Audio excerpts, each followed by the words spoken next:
Hi everybody, this is Ian Lamont, author of Twitter in 30 Minutes. Today I'm going to show you how to log out of Twitter, the browser-based version of Twitter. This was actually a question from one of the readers of the books, and he asked, how do I log out of Twitter if I've just created an account? It's pretty easy. Go to twitter.com if you're logged in like this, like I am.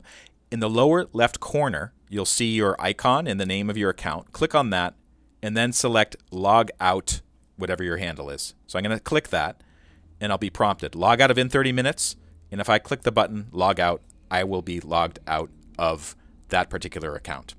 Also, if you're logged into more than one account at the same time, which is possible, I've shown how to do that in another video, you'd have to log out of each account separately.